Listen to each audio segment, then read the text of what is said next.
नमस्कार मित्रांनो, विषय असा घेतलेला आहे. आपण आपल्या प्लॉटमध्ये आलेलो आहे भोपळ्याच्या.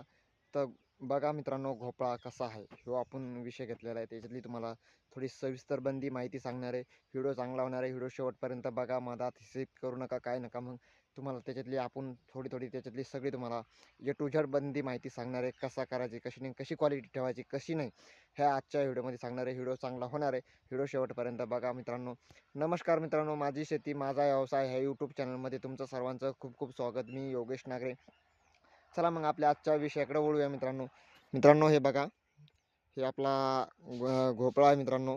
ह्या घोपळ्याला अशी क्वालिटी आहे, याची क्वालिटी बघा कशी आहे कशी नाही मित्रांनो. आणि याला आता फळं बघा कसे लागलेले शेतकरी मित्रांनो. हे अशा प्रकारचे फळं लागलेले, तुम्हाला फळं दाखवतो मित्रांनो. कसे फळं लागलेले, असे मोठाले मोठाले फळं लागते मित्रांनो. फळं लागणं बी त्याची चांगली आहे. आणि याच्यासाठी आपल्याला प्लॉट बंद करून आपल्याला 15 दिवस झालेले मित्रांनो. शेतकरी मित्रांनो, प्लॉट बंद करून 15 दिवस झालेले. आणि जेणेकरून आपले प्लॉट प्लॉट बंद करून 15 दिवस आहे. तर 15 दिवसाच्या नंतर आपण त्याला आता क्वालिटी बी बघा कशी आहे. आणि फळं बघा, हे पहा मित्रांनो, फळं अशा प्रकारचे लागलेले आपले. जेणेकरून एका झाडाला एका वेलाला 3-3, 4-4 फळं लागलेले मित्रांनो. बघा कसे कसे नाही. आणि मित्रांनो, तुम्हाला मी सांगतोय की याचं एक कारण आहे. तर याची क्वालिटी चांगली ठेवण्यासाठी काय करावं लागतं, आणि याला खत द्यावं लागतं मित्रांनो. खत देणं काळाची गरज आहे मित्रांनो. खत दिलं की आपले असे पानं, आता हे बघा, हे वेल आहे ना आमचा, असा झालेला आहे मित्रांनो. अशा प्रकारचे असे पानं झालेले आहे. तर असे पानं होऊ नये म्हणून आपण याला एक औषध सोडलेलं आहे मित्रांनो.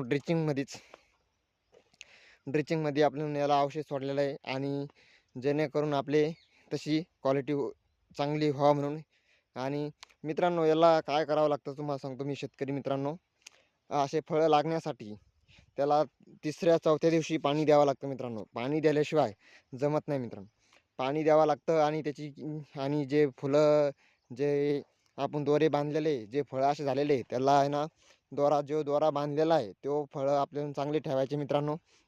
आणि जो बिगर दोऱ्याचा फळ आहे, तो आपण तोडून टाकायचा मित्रांनो. म्हणजे जेणेकरून तो आपल्या प्लॉटमध्ये आला नाही पाहिजे. आणि त्याची आम्ही कटाई केलेली शेतकरी मित्रांनो. बघा कटाई कशी आहे कशी नाही, आणि कसा प्लॉट आहे बघून घेऊ शकता तुम्ही. आता हे बघा, हे फळ केवढं मोठं झालेलं आहे मित्रांनो. आणि हे पाहिजे आम्ही दोरा बांधलेला आहे, अशा प्रकारचा दोरा बांधलेला आहे शेतकरी मित्रांनो, तुम्हाला दिसतो. आणि हे फळ म्हणजे आपला चांगलं आहे. आणि त्याच्यापासून आपल्याला क्वालिटी बी चांगली आहे मित्रांनो. तुम्ही बघून घेऊ शकता अशा प्रकारची. तुम्हाला कसा प्लॉट आहे कसा नाही. आणि याची कटाई करावी लागते. चौथ्या 5व्या दिवशी याला पाणी द्यावं लागतं मित्रांनो. म्हणजे जेणेकरून आपली फळं चांगले भरावं आणि बी त्याच्यात चांगलं पोसावं, अशी आपण हे केलेलं आहे मित्रांनो. तुम्ही बघा कशी कशी नाही शेतकरी मित्रांनो.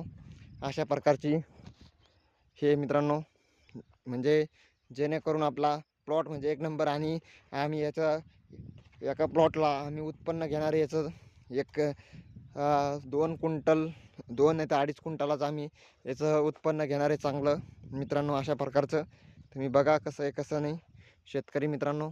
अशा प्रकारचा आपला प्लॉट आहे. बघा कसे लागलेलं, याला माल बी चांगला लागलेला आहे मित्रांनो. असे काही बारीक आहे, काही मोठाले आहे मित्रांनो फळं. हे अशा प्रकारचे मित्रांनो. बघा कसे कसे नाही, क्वालिटी बी चांगली आहे शेतकरी मित्रांनो. हे आपला प्लॉट आहे मित्रांनो. व्हिडिओ आवडला असेल तर लाईक करा, नवीन असेल तर चॅनलला सबस्क्राईब करा. असे नोटिफिकेशन तुमच्यापर्यंत येतील. जास्तीत जास्त व्हिडिओ शेअर करा. कसा वाटला कसा नाही आम्हाला कमेंटमध्ये सांगा. कसा प्लॉट आहे आमचा असा आम्हाला कमेंटमध्ये सांगा. इथेच थांबूया, भेटूया पुढच्या व्हिडिओमध्ये. तोपर्यंत जय जवान जय किसान मित्रांनो. कसा वाटला कसा नाही आम्हाला कमेंटमध्ये सांगा.